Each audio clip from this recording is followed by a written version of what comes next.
नमस्कार दोस्तों। मध्य प्रदेश के एक छोटे से गांव में सत्यम और अमित नाम के दो पक्के दोस्त रहा करते थे। पढ़ाई लिखाई करने के लिए ये लोग भोपाल जाते हैं, फिर एक दिन लौट कर आते हैं और एक ऐसा भूतिया कांड इनके साथ हो जाता है कि जिसकी कहानी आज आप सुनेंगे तो आपके रोंगटे खड़े हो जाएंगे। आइए जानते जिया की जुबानी ये पूरी कहानी फुल डिटेल में। तो ये जो घटना घटी थी सत्यम और अमित के साथ, सबसे पहले हमें उनके बारे में जानना चाहिए। ये लोग मध्य प्रदेश के एक छोटे से गांव नट्टी टोला के रहने वाले थे। बचपन से ये लोग पैदा भी वहीं पे हुए थे और पले बढ़े भी वहीं पर ही थे। जब तक छोटे थे, क्लास 10 तक ये लोग आराम से पढ़ाई अपने छोटे से गांव में ही कर रहे थे। उसके गांव के बाहर जो छोटे मोटे स्कूल है वहाँ पे पढ़ाई कर रहे थे। लेकिन जब थोड़े बड़े होते हैं, क्लास 10th पास आउट होते हैं, उसके बाद इनके घर वाले इनको बोलने लगते हैं कि बेटा देखो, इतने छोटे से गांव में यहाँ पर रह के पढ़ाई लिखाई नहीं हो पाएगी ढंग से, तुम शहर में जाओ, हॉस्टल में जाओ या रेंट पे लेके रहो, लेकिन पढ़ाई लिखाई आगे कंटिन्यू करो, पढ़ना लिखना ज़रूरी है। सत्यम और अमित जो थे ना, थोड़े मस्तीखोर टाइप के लड़के थे। इन लोगों को मस्ती करना, बहुत घूमना फिरना, इंजॉय करना बहुत ज़्यादा पसंद था, जैसा कि हर बच्चों को पसंद होता है। इसी चक्कर में इनके घर वालों को लगता था कि हमारे बच्चे बिल्कुल बिगड़ ना जाए, इसीलिए वो लोग चाह रहे थे कि वो लोग जल्दी गांव से निकल जाए। तो सबसे पहले तो इनके घर वाले इनको नागपुर भेजते हैं कि वहाँ पर 11th-12th की पढ़ाई कर लेंगे। तो वहाँ पर ये लोग हॉस्टल में रह के 11th-12th की पढ़ाई कर लेते हैं। उसके बाद फाइनली इनको इंजीनियरिंग करना था। इनके जो भी आसपास के गांव वाले लड़के थे, जो इनके दोस्त थे, सब लोग ना इंजीनियरिंग ही कर रहे थे। तो इनको लगता है कि हमको भी वही करना चाहिए। बोलते ना, देखा सीखी बच्चे ज़्यादा करते हैं, उनके सराउंडिंग में जो चीज़ें होती हैं ज़्यादा वो भी वही करते हैं। तो अमित और सत्यम भी सोचते हैं कि हम भी इंजीनियरिंग करेंगे, और वो इंजीनियरिंग करने के लिए ये लोग सोचते हैं कि हम भोपाल के एक अच्छे से उसमें कॉलेज में एडमिशन ले लेते हैं। ये लोग अपने घर वालों से बात करते हैं, अपने गांव आते हैं और अपना पूरा सामान लेके घर वालों के साथ जाके और वहाँ पे एडमिशन ले लेते हैं भोपाल में। लेकिन ये लोग हॉस्टल में नहीं रहते हैं, ये लोग रेंट का अपना घर लेते हैं पीजी में। और पीजी में कम से कम इनके कॉलेज के भी कुछ थोड़े बहुत लड़के थे, ये दोनों थे, 5-6 लड़के एक 1 BHK के फ्लैट में रह रहे थे। आराम से एकदम चिल्ड, मस्त, रोज़ कॉलेज जा रहे हैं, मस्तीखोरी कर रहे हैं, पढ़ाई कर रहे हैं। पढ़ाई थोड़ी कम हो गई थी, मस्तीखोरी ज़्यादा हो गई थी। जैसा कि कॉलेज के जो ये होते हैं लड़के, साइंस वाले, इंजीनियरिंग वाले और मेडिकल वाले, मस्ती बहुत करते हैं, बहुत ज़्यादा करते थे। ये लोग भी बहुत ज़्यादा मस्ती करते थे, अपने दोस्तों के साथ मस्त घूमने के लिए निकल जाते थे रोड पे। कहीं पर भी सुट्टा उट्टा फूकना भी सीख गए। जो अपने गांव में सुट्टा फूकना ये लोग नहीं सीखे थे, वो जाके नागपुर सीखे थे 11th-12th में। जो सराउंडिंग उनके दोस्त वैसे बने थे वहाँ पे सीख गए थे। तो यहाँ पर भोपाल में भी सेम हरकत कर रहे हैं, रोज़ घूम रहे हैं, फिर रात के आधी आधी रात के टाइम में कहीं पर भी घूमने बाइक लेके निकल जा रहे हैं। पास में एक दोस्त था जो उनका, जिसका घर पास में था, उसके पास बाइक थी। एक बाइक पे 4-4 5-5 लद लद के घूम रहे हैं, ऐसा कर रहे हैं, रात भर हुल्लड़बाजी कर रहे हैं। यही सब करते करते उनको पता चलता है कि एक भूतिया घर है वहाँ पर भोपाल में ही।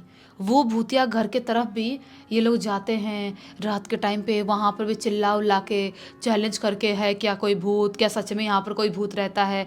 पी पा लिए थे उस दिन बहुत ज़्यादा, क्या सच में कोई भूत रहता है, हमारा कुछ करके दिखाए, तुम्हारा घर इतने टाइम से बंद है, तुम तो बहुत टाइम से रह रहे हो, ऐसा कुछ भी कुछ बकवास करते हैं, करके आ जाते हैं घर पे।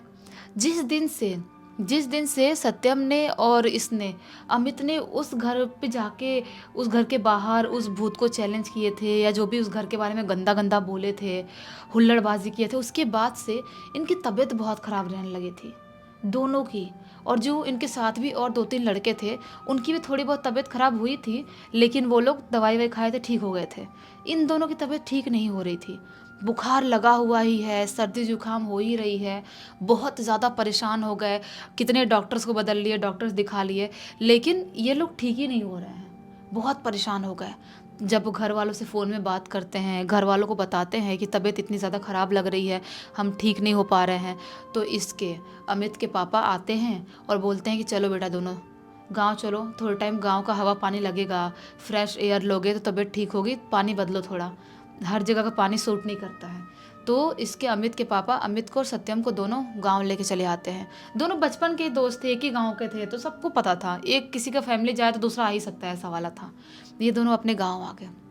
गांव आ तो गए, यहाँ पर इनकी तबीयत थोड़ी बहुत ठीक भी लग रही है, मम्मी लोग नज़र उतारती हैं, थोड़ा बहुत मंदिर में दर्शन करवाती हैं कि किसी की नज़र ना लग गई हो, पूजा पाठ करते हैं घर पे, तो इनकी तबीयत तो ठीक हो गई थी, लेकिन इनका मन नहीं लग रहा था।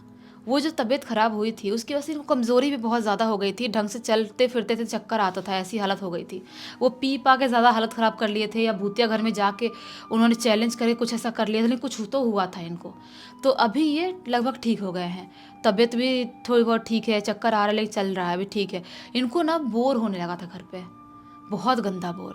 ये सोच रहे हैं कि यार जब से आए तब से सुट्टा नहीं मारे हैं, पिए हुए नहीं हैं, मज़ा नहीं आ रहा है यार, घर वालों को पता चल जाएगा तो कूट देंगे अपन को, तो कहाँ जाएं। यहाँ पर आसपास के शहर में भी नहीं जा सकते, वहाँ के लोग भी आसपास के पहचान वाले होंगे, पहचान जाएंगे तो भी गड़बड़ हो सकता है। करे तो करे क्या यार, समझ में नहीं आ रहा है। अमित और सत्यम दोनों डिस्कस कर रहे हैं, बार बार ये लोग यही सब बात कर रहे हैं। इनकी तबीयत अब लगभग 15-20 दिन का टाइम हो गया था, उधर मस्त रहने लगे थे घर पे, ठीक है, वो खाना पीना मस्त खा रहे थे। एक दिन सत्यम बोलता है, अमित यार अपन उधर चले क्या? तो बोलता है अमित कि किधर? सत्यम बोलता है कि वही अपने गांव के रेलवे स्टेशन की तरफ। तो अमित बोलता है कि क्या बात कर रहा है भाई, गांव के रेलवे स्टेशन तरफ?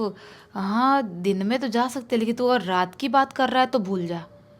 तो वो बोलता है ये सत्यम कि क्या हो गया, रात रात में क्या प्रॉब्लम है? तो अमित बोलता है तुझे पता तो है बचपन से अपने पूरे गांव के बच्चों को, यहाँ तक कि बड़े तक को रोका गया है कि एक बार रात हो जाए तो उस रेलवे स्टेशन के आसपास नहीं भटकना चाहिए। तो बोलता है सत्यम कि क्या बात कर रहा है भाई, वो बचपन की बात थी, बचपन में माँ बाप डराने के लिए, गांव वाले डराने के लिए बच्चों को ऐसा बोल देते हैं, ज़रूरी थोड़ी है कि जो बोल रहे हैं वो सच ही है। तो अमित बोलता है नहीं नहीं यार, तू शायद नोटिस नहीं किया होगा, मैंने नोटिस किया हूँ। अपन भोपाल में वो भूतिया घर पे गए थे और वहाँ पर चैलेंज किए थे, उसके बाद से ही अपनी तबीयत ख़राब होनी चालू हुई थी। भूत ऊत को छेड़े थे, चैलेंज किए थे, ऐसी एनर्जीज़ को छेड़ते नहीं हैं और उनके बारे में गंदा गंदा नहीं बोलते हैं। तो अभी तो उस टाइम पे कर लिए थे जो, उसकी वजह से बहुत भुगतना पड़ा है। वो तो अच्छा है कि अच्छे से ज़िंदा बच गए अपन, वो रेलवे स्टेशन पे नहीं जाएंगे, अमित ऐसा बोलता है। सत्यम बोलता है देख भाई यार अब तू नाटक मत कर, अपन मानचन मानता हूँ मैं, वो घर बहुत भूतिया था, वहाँ के सब लोग जानते हैं वो घर बहुत भूतिया है, बहुत भयानक है। वहाँ पर जाके अपन चैलेंज करके आ गए, अपन जिंदा बच गए, तो वो जो स्टेशन के बारे में बात करते हैं बचपन से, क्या पता कि वो अफवाह हो, वहाँ पर कोई भूतिया कुछ एक्टिविटी होती ही ना हो, कोई भूतिया ट्रेन चलती ही ना हो। सत्यम ऐसा ब्रेन वॉश करता है अमित का। अमित बोलता है कि ये यार तुझे क्या सच में लग रहा है कि भूत तो नहीं होंगे वहाँ पे? तो सत्यम बोलता है कम ऑन यार, कहाँ होंगे यार, मुझे नहीं लगता, नहीं होंगे। तो अमित बोलता है तो क्या करे फिर, ले चले माहौल बनाए वहीं पर रात में। अमित को भी एक्साइटमेंट होती है कि बहुत टाइम बाद माहौल बनने वाला है। ये लोग शाम के टाइम में ही घूमने फिरने गए थे, धीरे से अपना पीने होने का और फूकने का चीज़ें खरीद लिए और ख़रीद के छुपा के रख दिए बाहर वाले एरिया में, घर पे नहीं लाए थे, कहीं छुपा दिए थे, पेड़ वेड़ जहाँ कहीं कुछ लगा है वहाँ छुपा दिए। और उसके बाद जब घर वाले सब सो सा जाते हैं 11:30-12 बजे करीब तक, पूरे लगभग गाँव वाले लोग भी सो गए। ये लोग धीरे से निकालते हैं अपनी बाइक, और अपनी बाइक निकाल के अपने सुनसान गांव से होते हुए निकल जाते हैं उस रेलवे स्टेशन पे जाने के लिए। उस रेलवे स्टेशन जाने के लिए निकल तो गए अपनी बाइक से। ये लोग पहुंचते पहुंचते धीरे धीरे उस रेलवे स्टेशन पहुंच तो गए, लेकिन जैसे रेलवे स्टेशन पे पहुंचे सत्यम का भी एक्सप्रेशन थोड़ा सा चेंज हो गया, ऐसे डर डर के चारों तरफ देख रहा है, क्योंकि बचपन से ही इन दोनों के दिमाग में, इनके कान में डाला गया था कि कभी भी एक बार अंधेरा हो जाए उस रेलवे स्टेशन की तरफ नहीं जाना है। तो अमित बोलता है देख देख सत्यम, तू डर रहा है ना, माँ कसम खा के बोल, तू डर रहा है ना? तो सत्यम बोलता है नहीं नहीं यार ऐसी कोई बात नहीं है। अमित बोलता है देख मुझे पता है तू डर रहा है और डर मुझे भी लग रहा है, तो एक काम करते हैं अपन यहाँ से चल लेते हैं, यहाँ पर बैठना खतरे से खाली नहीं है। अमित ऐसा बोलता है। सत्यम बोलता है कि देख भाई यार खतरे से खाली नहीं हो मतलब क्या होता है, एक काम करते हैं, स्टेशन पे नहीं बैठ सकते ना, मतलब रेलवे ट्रैक के इधर नहीं आ सकते ना, स्टेशन की तरफ जो बेंच वेंच रखी है ऊपर प्लेटफॉर्म पे, वहाँ बैठ के धीरे से तो पी सकते हैं ना। इधर इतना भूतिया माहौल और इतना अफवाह फैलाया गया है कि यहाँ पर अपने गांव का या कोई भी अपने पहचान के इतने रात में, आधी रात में आएगा ही नहीं। अपन मस्त फटाफट मारेंगे, ज़्यादा टाइम नहीं लेंगे, फटाफट मारेंगे और मार के निकल जाएंगे, टेंशन मत ले तू। ऐसा बोलता है सत्यम अमित को। अमित बोलता है श्योर है तो कुछ होगा तो नहीं? तो सत्यम बोलता है नहीं कुछ नहीं होगा, चल चल बैठते हैं। ये लोग प्लेटफॉर्म पे जो टूटी फूटी सीमेंटेड बेंच थी ऊबड़ खाबड़ सी, उस पे जाके बैठ जाते हैं और वहाँ पर बैठ के अपना मस्त सबसे पहले सुट्टा निकालते हैं, मस्त एक एक फूंकते हैं, मस्त फूके उसके बाद अपना बॉटल निकालते हैं। बॉटल से एक दो घूंट अभी बॉटल से मारे ही थे तभी अचानक से ट्रेन की हॉर्न सुनाई देती है। जैसे कि ट्रेन की चल चल के ट्रेन हॉर्न बजाते हुए आ रही है, ऐसी आवाज़ सुनाई देती है। अमित बोलता है, "श्श, नीचे रख, नीचे रख। मैं तुझे बोल रहा था ना", सत्यम को बोलता है, "मैं तुझे बोल रहा था ना, यहाँ पर है भूतिया कांड, यहाँ पे एक्टिविटी होती है। तुझे भी ये बात पता है, इतनी रात में अपने इस टाइम पे अपने प्लेटफॉर्म पे कोई ट्रेन नहीं आती है, कोई ट्रेन नहीं चलती है। देख, ट्रेन की हॉर्न की आवाज़ सुनाई दे रही है, मतलब हो ना हो वही भूतिया ट्रेन ट्रैक पे चल दी है", ऐसा बोलता है अमित। सत्यम बोलता है, "नहीं यार, हो सकता है कोई ट्रेन चालू हो गई होगी, अपने को टाइम भी तो हो गया है छोड़े हुए गाँव यार, हो सकता है कोई ट्रेन चलती होगी"। तो अमित बोलता है, "नहीं भाई प्लीज़, मैं तेरे पैर पड़ता हूँ, यहाँ से तुरंत निकल जाते हैं उस ट्रेन के आने से पहले, नहीं तो हम जिंदा नहीं बचेंगे"। सत्यम बोलता है, "देख, बहुत टाइम से बर्दाश्त कर रहा था तेरी नौटंकी, तुझे लग रहा है भूत है तो भूत होते हैं, भूत होते हैं, बहुत भूतिया ट्रेन आ रहा है, भूत आ रहे हैं, देखता हूँ मैं कौन से भूत आते हैं। तुझे डर लग रहा है ना, एक काम कर, तू चले जा, मैं अकेले यहाँ पे रहूँगा"। अमित बोलता है, "पागल है क्या तू, मेरा दोस्त है, मेरा बेस्ट फ्रेंड, तुझे छोड़ के कैसे जा सकता हूँ"। सत्यम बोलता है, "चुपचाप यहीं पे खड़े रहे"। ये दोनों प्लेटफॉर्म पे वैसे ही खड़े थे।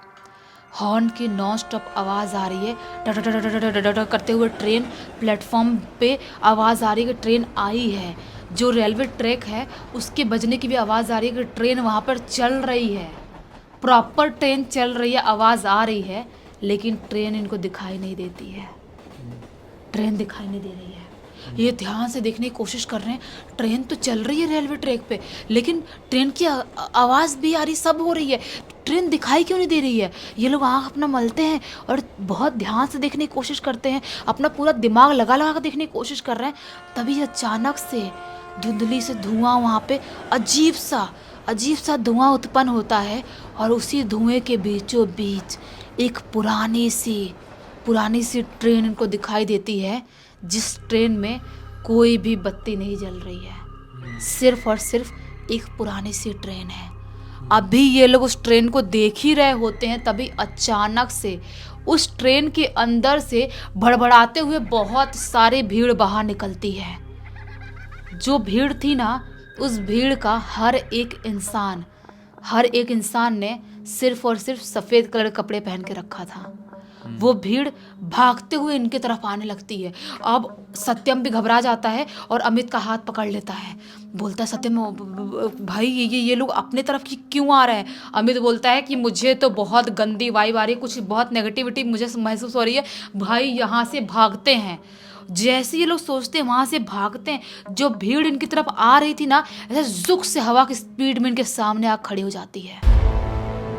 इनके यहाँ पर मुंह के सामने एक अजीब सा धुंधली सी शक्ल का आदमी खड़ा होता है और इनके मुंह को देखते हुए बोलता है, "तुम लोग यहाँ पर अभी तक खड़े थे? अच्छा है, तुम लोग खड़े तो थे, लेकिन अब तुम लोग भी इसी ट्रेन में सवार हो जाओगे, हमारे भीड़ का हिस्सा बन जाओगे"। ऐसा जोर से वो आदमी बोलता है और जोर से बोल के जितने भी भीड़ वाले लोग यहाँ पर थे ना, वो अजीब सा चीखते हैं और चीख के एकदम स्पीड में वो ट्रेन के अंदर घुसते हैं और ट्रेन अजीब सी धुआं जैसे उनके सामने से गायब हो जाती है। ये सब कुछ उनके लिए बिल्कुल फिल्मी था। उनका खून सूख गया है, सांस अटक गई है, पूरी धड़कन रुक गई है, बस ऐसे पॉश होके देख ही रहे हैं, बस ऐसे बस देख रहे, कम से कम पता नहीं आधे घंटे 10 मिनट, पता नहीं कब तक वो ऐसे देखते ही रह गए उधर। अचानक से अमित अपने नॉर्मल होश में आता है, बोलता है, "सत्यम", उसका हाथ पकड़ता है, बोलता है, "जल्दी भाग यहाँ से"। सत्यम को पकड़ता है और अमित बाइक चलाता है और बाइक पे ये लोग सवार होके वहाँ से स्पीड पकड़ के बाइक से वहीं पर सब कुछ, जो भी दारू और चखना था, जो भी था, सब छोड़ दिया है और भाग के ये लोग अपने घर आ जाते हैं। घर आ गए, पूरी रात इनको नींद नहीं आती है, पूरी रात ये लोग बैठे बैठे बैठे, अमित के घर ही सत्यम और अमित दोनों गए थे, वहीं पे बैठे बैठे निकाल दिए। और इन लोगों की तबीयत इतनी ज़्यादा ख़राब हुई, उसके बाद से इतनी तबीयत ख़राब हुई, रात के टाइम में जब भी सोते थे चीख के उठते थे, बोलते थे ट्रेन आ रही है, ट्रेन आ रही है, वो सब लोग हमको लेके चले जाएंगे, हमको मार डालेंगे, हम ट्रेन में नहीं जाना चाहते, ट्रेन आ रही है। रोज़ चीखते हुए चिल्लाते उठते थे और सिर्फ यही बात बोलते थे दोनों के दोनों। बहुत बुरी तरह से पॉजेस हो जाते थे रात के टाइम में, ऐसी हरकत वो लोग करते थे। घर वालों को समझ में आ जाता है कि कुछ तो ऊपरी हवा लग गया, कुछ तो उन्होंने कांड किया है। उसके बाद घर वाले झाड़ फूँक करवाते हैं, सब कुछ करवाते हैं। जब ये लोग ठीक होते हैं तो अपने घर वालों को सारी बात बताते हैं और गाँव वालों को बताते हैं। तब से अभी तक गांव वाले लोग आधी रात के टाइम में उस स्टेशन पे जाना पूरी तरह से बंद कर दिया। इनफैक्ट आधी रात के अंधेरा होने के बाद उस स्टेशन पे कभी जाते ही नहीं हैं। सही बात है। अब किसकी हिम्मत हो पाएगी जब ये बात पूरी दुनिया को पता चल गई कि वहाँ पे कुछ ऐसी खतरनाक चीज़ है। तो अब आप भी कभी उधर जाएं तो आपकी भी हिम्मत नहीं हो पाएगी उस रेलवे स्टेशन के पास जाने की। इस पूरी घटना की जानकारी किसके थ्रू मिली है? इस पूरी की पूरी घटना की जानकारी अमित ने ही लिख के भेजा है। बोला है कि मानते हैं कि आप यंग होते हो, आपका खून जवान होता है, तो आपके अंदर जज्बा रहता है कुछ करने का, लेकिन ऐसे कुछ मत करो। कुछ करने के चक्कर में ऐसी चीज़ों से छेड़खानी बिल्कुल नहीं करना चाहिए। तो इसी के नोट के साथ इस कहानी का अंत कर देते हैं। अब तक इस वीडियो को देख लिया है तो लाइक ज़रूर कर देना, चैनल को सब्सक्राइब करके बेल आइकन दबा के ऑल के ऑप्शन में क्लिक करना, क्योंकि इसी तरह के हैरान कर देने वाले खौफनाक वीडियोस डेली आप लोगों के सामने लेके आते रहते हैं। इंस्टाग्राम की लिंक इस वीडियो के डिस्क्रिप्शन बॉक्स में जाए, क्लिक करके डायरेक्टली वहाँ पर पहुंच जाना। और इसी तरह की कोई भी कहानी, टॉपिक या जानकारी आप लोग के पास भी है तो लिख भेजना। हो सकता है हमारा अगला वीडियो कल आपके हिसाब से बन रहा हो। तो चलिए कल फिर से मिलते हैं, तब तक के लिए बहुत बहुत धन्यवाद। आपका दिन शुभ हो।